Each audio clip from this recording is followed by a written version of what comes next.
ഒരു 10 minute 15 minute എല്ലാ ദിവസവും ഒന്ന് ചെയ്ത് നോക്കിക്കഴിഞ്ഞാൽ ഓട്ടോമാറ്റിക്കലി നമ്മളിൽ ഈ നോൺ ജഡ്ജ്മെൻ്റൽ ആറ്റിറ്റ്യൂഡ് വരും. നമ്മുടെ മൈൻഡ് തന്നെ ഭയങ്കരമായിട്ട് സ്റ്റില്ലാവും, കാമാവും, എല്ലാ നെർവ്സും കാമാവും. എന്ന് പറയുന്നത് ഗ്രാറ്റിറ്റ്യൂഡ് പ്രയർ അല്ല. മൈൻഡ്ഫുൾനെസ് നമ്മൾ ജസ്റ്റ് വിറ്റ്നസ്സിങ് ആണ്, എല്ലാത്തിനും സാക്ഷിയായിട്ടിരിക്കുക എന്നുള്ളതാണ് മൈൻഡ്ഫുൾനെസ്സിൻ്റെ ഏറ്റവും അൾട്ടിമേറ്റ് സ്റ്റേറ്റ്. അപ്പോൾ നമ്മൾ എന്താണോ, നമ്മുടെ ചിന്തയാണെങ്കിലും നമ്മളുടെ വികാരങ്ങളാണെങ്കിലും വിചാരങ്ങളാണെങ്കിലും അതിനെല്ലാം സാക്ഷിയായിട്ടിരിക്കുക എന്നുള്ളതാണ്. വിപස්සന എന്നുള്ള രീതിയിൽ ലോകം മൊത്തം ഇന്ന് ഉണ്ട്. അത് ഫ്രീ ആയിട്ട് പഠിപ്പിക്കുന്നുണ്ട് വിപස්සന. ഋഷി സർ, ഈ പ്രാർത്ഥനയും മെഡിറ്റേഷനും പോലെ തന്നെ ആത്മീയതയിൽ പ്രധാനം അർഹിക്കുന്ന ഒരു കാര്യമാണ് മൈൻഡ്ഫുൾനെസ്. ഇത് ജീവിതത്തിൽ ഒരുപാട് മാറ്റങ്ങൾ കൊണ്ടുവരാൻ സാധിക്കുമെന്ന് പറയുന്നുണ്ട്. എങ്ങനെയാണ് ഈ മൈൻഡ്ഫുൾനെസ് പ്രാക്ടീസ് ചെയ്യേണ്ടത്? മൈൻഡ്ഫുൾനെസ് ലോകം മൊത്തം അംഗീകരിച്ച ഒരു ബുദ്ധിസ്റ്റ് പ്രാക്ടീസാണ്. മൈൻഡ്ഫുൾനെസ്സിന്റെ യഥാർത്ഥ പേര് വിപස්සന അല്ലെങ്കിൽ വിപശ്യാന എന്ന് പറയുന്നത്. അത് നമുക്ക് ആർക്ക് വേണമെങ്കിലും പോയി ചെയ്യാവുന്നതാണ്. അതിനകത്ത് വിപස්සനയും സമതയും, അതായത് മൈൻഡ്ഫുൾനെസ് എന്ന് പറഞ്ഞു കഴിഞ്ഞാൽ നമ്മളെ നോൺ ജഡ്ജ്മെന്റൽ ആയിട്ട് വിറ്റ്നസ് ചെയ്യുക എന്നുള്ളതാണ് അതിന്റെ അൾട്ടിമേറ്റ് എന്ന് പറയുന്നത്. പല രീതിയിൽ ബാക്കിയെല്ലാം ടെക്നിക്സ് ആണ്. നമ്മൾ ബ്രത്ത് വാച്ച് ചെയ്യുക, അത് വാച്ച് ചെയ്യുക. Ultimately non judgemental. കാരണം സ്പിരിച്വാലിറ്റിയിൽ നമുക്കിപ്പോൾ ഒരു മെന്റൽ ട്രോമ വരുന്നു എന്ന് വിചാരിച്ച ഒരാൾക്ക്, മാനസികമായിട്ടുള്ള പിരിമുറുക്കം, പ്രാർത്ഥിച്ചു കഴിഞ്ഞാൽ അത് മാറും എന്ന് പറയുന്നത് അല്ലേ. നമ്മളിപ്പോൾ സാധാരണ കേരളത്തിലുള്ള ഒരു കുട്ടി ഒരു അമ്മയുടെ അടുത്ത് പറയാണ്, അച്ഛൻ്റെ അടുത്ത് പറയാണ് എനിക്ക് ഡിപ്രഷൻ ആണെന്ന് പറഞ്ഞു കഴിഞ്ഞാൽ പ്രാർത്ഥിക്കാനല്ലേ പറയുന്നത് കൂടുതലായിട്ടും അല്ലേ. അപ്പോൾ അങ്ങനെയുള്ള ഒരു കാര്യം യഥാർത്ഥ സ്പിരിച്വാലിറ്റിയിലില്ല.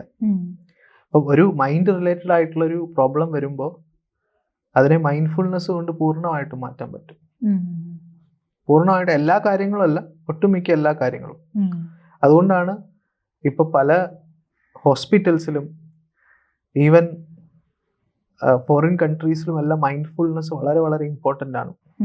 മൈൻഡ്ഫുൾനെസ് മെഡിറ്റേഷൻ, അതായത് മൈൻഡ്ഫുൾനെസ് ബ്രെത്ത് മൈൻഡ്ഫുൾനെസ് ഉണ്ട്, ബോഡി സെൻസേഷൻസിനെ മൈൻഡ്ഫുൾ ആയിരിക്കുന്നുണ്ട്. അപ്പോൾ പല രീതിയിലുള്ള മൈൻഡ്ഫുൾനെസ് ഉണ്ട്. ഇതെല്ലാം ബുദ്ധിസ്റ്റ് സ്ക്രിപ്ചറാണ്. തെറാവാഡ ബുദ്ധിസത്തിലെ അനാപാന സതി സൂത്ര, അതേപോലെ തന്നെ മറ്റ് പല പല സ്ക്രിപ്ചേഴ്സിൽ ബുദ്ധൻ പറഞ്ഞിട്ടുള്ള ബുദ്ധന്റെ ഒറിജിനൽ ടീച്ചിങ്സിൽ പെട്ടതാണ് മൈൻഡ്ഫുൾനെസ്.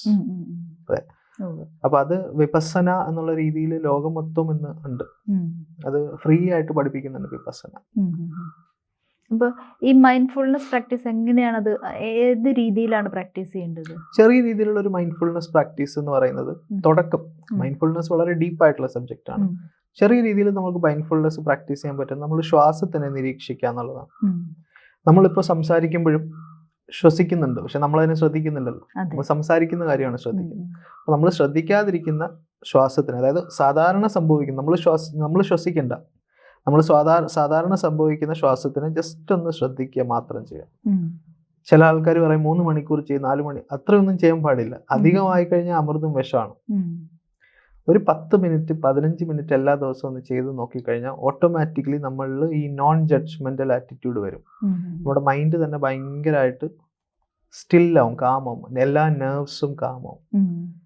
ഇതൊരു വളരെ ചെറിയ ആർക്ക് വേണമെങ്കിലും ചെയ്യാൻ പറ്റുന്ന മൈൻഡ്ഫുൾനെസ് പ്രാക്ടീസ്. ബാക്കിയെല്ലാം ചെയ്യുന്നതിനൊരു ട്രെയിനിങ് ആവശ്യമാണ്. അല്ലാതെ ചെയ്തു കഴിഞ്ഞാൽ ഇപ്പോൾ ഒരാൾക്കൊരു ടെൻഷൻ ഉള്ള ഒരാൾക്ക് കൂടുതൽ ടെൻഷനിലേക്ക് പോകും. കാരണം നമ്മൾ ആ ടെൻഷനുമായിട്ട് ഐഡന്റിഫൈ ചെയ്യും. കാരണം നമ്മൾ തോട്ട്സിനെ ഒബ്സർവ് ചെയ്യുന്ന ഒരു കാര്യം. തോട്ട്സിനെ നമുക്ക് ഡയറക്റ്റ് ഒബ്സർവ് ചെയ്യാൻ പറ്റില്ല. തോട്ട്സിനെ ഒബ്സർവ് ചെയ്യണമെങ്കിൽ അതിനൊരു തയ്യാറെടുപ്പ് ആവശ്യമാണ്. അല്ലാതെ ഡയറക്റ്റ് പോയി തോട്ട്സിനെ ഒബ്സർവ് ചെയ്യാൻ നിന്ന് കഴിഞ്ഞാൽ ആ തോട്ടുമായിട്ട് നമ്മൾ ഐഡന്റിഫൈ ആവും. ഇപ്പോൾ പണ്ട് എന്തോ നടന്നൊരു ട്രോമയാണെന്ന് വിചാരിച്ചു. ട്രോമയെ നമ്മളിങ്ങനെ നോക്കിക്കൊണ്ടിരിക്കുമ്പോൾ നമുക്കൊരു തയ്യാറെടുപ്പില്ലെങ്കിൽ, ഒരു സ്പിരിച്വൽ സ്ട്രെങ്ത് ഇല്ലെങ്കിൽ ആ ട്രോമയായിട്ട് നമ്മൾ വണ്ണായി പോകും. അതിലോട്ട് ചിന്ത പോകും. അപ്പോൾ ഈ ട്രോമ ആംപ്ലിഫൈ ആവും. അതുകൊണ്ടാണ് ഇതൊക്കെ ചെയ്യുന്നത് കൊണ്ട് തന്നെ പല അസുഖങ്ങൾ കൂടുകയും ചെയ്യും. അതുകൊണ്ട് വളരെ വ്യക്തമായിട്ടുള്ള ട്രെയിനിങ്. ചില ആൾക്കാർ പറയും മെഡിറ്റേഷൻ ചെയ്താൽ മതി എല്ലാ അസുഖം മാറും, യോഗ ചെയ്താൽ മതി എല്ലാ അസുഖം. കൃത്യമായിട്ട് ചെയ്യണം. കൃത്യമായിട്ട് ചെയ്യേണ്ട രീതിയിൽ ഗൈഡഡ് ആയിട്ട് ചെയ്യുമ്പോൾ മാത്രമേ, അല്ലാതെ നമ്മൾ ഒരു വീഡിയോ കണ്ടിട്ടോ അല്ലെങ്കിൽ അങ്ങനെയൊക്കെ ചെയ്യുമ്പോൾ ചിലപ്പോൾ നമ്മുടെ അസുഖങ്ങൾ കൂടാൻ ചാൻസ് ഉണ്ട്. അങ്ങനെ പല പല മെഡിറ്റേഷനും ഒക്കെ ചെയ്തിട്ട് പല സൈക്കോളജിക്കൽ ഇഷ്യൂസ് വന്ന ഒരുപാട് ആൾക്കാരുണ്ട്. അപ്പൊ അത് വളരെ ശ്രദ്ധിച്ച് ചെയ്യേണ്ടതാണ്. മൈൻഡ്ഫുൾനെസ് ഞാനിപ്പോൾ ഈ പറഞ്ഞത് ഒരു 10-15 മിനിറ്റ് ചെയ്യുകയാണെങ്കിൽ വളരെ നല്ലതാണ്. പക്ഷെ ഇത് സ്പിരിച്വൽ അപ്ലിഫ്റ്റ്മെന്റിന് വേണ്ടിയാണ്. നമുക്കിപ്പോൾ എന്തെങ്കിലും ഒരു സൈക്കോളജിക്കൽ ഇഷ്യൂ ഉണ്ടെങ്കിൽ ഇതല്ല വന്ന് ചെയ്യേണ്ടത്. അപ്പോൾ അതിൻ്റെതായിട്ടുള്ള രീതിയിൽ ഇത് ചെയ്യണം എന്നുള്ളതാണ്. പക്ഷെ ഇത് ചെയ്യുന്നവർക്ക് ഇങ്ങനെയുള്ള കാര്യങ്ങളിലേക്കൊന്നും പോവില്ല. മനസ്സിനെ ഒന്ന് പിടിച്ചു നിർത്താൻ പറ്റും. അതായത് ഈ ഇപ്പൊ പറഞ്ഞല്ലോ സ്പിരിച്വലി ഒരു ഉയർച്ചയ്ക്ക് വേണ്ടിയിട്ടാണ് നമ്മൾ മൈൻഡ്ഫുൾനെസ് പ്രാക്ടീസ് ചെയ്യേണ്ടത്. അതിനു വേണ്ടി മാത്രമേ ചെയ്യാൻ സാധിക്കുള്ളൂ, അതല്ലെങ്കിൽ വേറെ? അല്ലല്ല, സ്പിരിച്വലി മാത്രമല്ല, നമ്മൾ മൈൻഡ്ഫുൾനെസ് സ്ഥിരമായിട്ട് പ്രാക്ടീസ് ചെയ്യുന്ന ഒരാൾക്ക് യാതൊരുവിധ മൈൻഡ് റിലേറ്റഡ് ആയിട്ടുള്ള പ്രശ്നങ്ങളും ഉണ്ടാവില്ല, അത് ഉറപ്പാണ്. കൃത്യമായിട്ട് ഗൈഡഡ് ആയിട്ട് മൈൻഡ്ഫുൾനെസ് ചെയ്യുന്നവർക്ക് അവർക്ക് വേറെ ഒന്നും ചെയ്യേണ്ട ആവശ്യമില്ല. കാരണം അവരുടെ ഓറ പ്യൂർ ആയിരിക്കും. ഓറ ക്ലെൻസിങ്ങിനായിട്ട് നമ്മൾ വേറെ ഒന്നും ചെയ്യേണ്ട ആവശ്യമില്ല. ചക്രങ്ങൾ ബാലൻസ്ഡ് ആയിരിക്കും. പ്രാണായാമം ചെയ്യേണ്ട ആവശ്യമില്ല.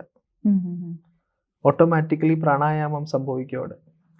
അതേപോലെ സ്പിരിച്വൽ അപ്ലിഫ്റ്റ്മെന്റ് ഉണ്ടാവും. മാനസികമായിട്ടുള്ള പ്രശ്നങ്ങളൊന്നും നമ്മളുടെ അടുത്തേക്ക് വരില്ല. അതുപോലെ ഇത് പ്രാക്ടീസ് ചെയ്ത് തുടങ്ങിക്കഴിഞ്ഞതിന് ശേഷം നമുക്ക് എന്തൊക്കെ മാറ്റങ്ങളായിരിക്കും സംഭവിക്കുക? ബുദ്ധൻ പറയുന്നതാണ്, എന്ത് ഞാൻ നേടി, എന്ത് താൻ നേടി എന്ന് ബുദ്ധനോട് ഒരാൾ ചോദിക്കുമ്പോൾ പറഞ്ഞത്, നേടിയതല്ല നഷ്ടപ്പെട്ടതാണ്. എനിക്ക് എൻ്റെ അഹങ്കാരം നഷ്ടപ്പെട്ടു, എൻ്റെ ടെൻഷൻ നഷ്ടപ്പെട്ടു, എൻ്റെ ഉത്കണ്ഠ നഷ്ടപ്പെട്ടു, എനിക്ക് ഞാൻ എന്ന ഭാവം നഷ്ടം. അപ്പം അങ്ങനെയുള്ള നെഗറ്റീവായിട്ടുള്ള എന്തൊക്കെയാണോ അതെല്ലാം നമ്മളിൽ നിന്ന് പോവും എന്ന് പറഞ്ഞാൽ കോൺഷ്യസ് ആവും. അപ്പൊ ദേഷ്യം എന്ന് പറയുന്നത് അതൊരു നെഗറ്റീവ് കാര്യമല്ല, അതൊരു വികാരമാണ്. നെഗറ്റീവ് കാര്യം ആവുന്ന എപ്പോഴാണ്? ഒരാളിപ്പോൾ എന്തെങ്കിലും പറഞ്ഞെന്ന് പറഞ്ഞ് നമ്മൾ ട്രിഗറായി അയാളെ പോയി തെറി വിളിക്കുമ്പോഴാണ് അതൊരു നെഗറ്റീവ് കാര്യം. കാരണം റിയാക്ടിങ്. മറ്റേത് റെസ്പോൺസീവ് ആണ്. ഇപ്പോൾ നമുക്ക് എന്താ പറയാ, ഭാരതത്തിലുള്ളവർക്ക് ബ്രിട്ടീഷുകാരോട് ദേഷ്യം ഉണ്ടായിട്ടല്ലേ നമ്മൾ സമരം ചെയ്ത് അങ്ങനെയൊക്കെ ഇതായ. അപ്പോൾ ഒരു ആങ്കർ നമ്മൾ പോസിറ്റീവായിട്ട് ഡയറക്റ്റ് ചെയ്യുമ്പോൾ ഒരു കുട്ടി ഒരു വളരെ മോശമായിട്ടുള്ളൊരു കാര്യം ചെയ്തു, അപ്പോൾ നമ്മൾ ചിരിച്ചോണ്ട് ഇരുന്ന് കഴിഞ്ഞാൽ കാര്യം നടക്കും? ഇല്ല. കുറച്ച് സ്ട്രിക്റ്റ് ആയിട്ട് പറയേണ്ടി വരും. ദേഷ്യത്തിന് തന്നെ പല വേർഷൻസ് ഉണ്ട്. ഷൗട്ട് ചെയ്യുക എന്നുള്ളത് മാത്രമല്ലല്ലോ ദേഷ്യം. സ്ട്രിക്റ്റ് ആയിട്ട് നിൽക്കുന്നതും കുറച്ചൊരു ദേഷ്യത്തിന്റെ ഒരു വൺ ഓഫ് ദ വേർഷൻ ആണ്.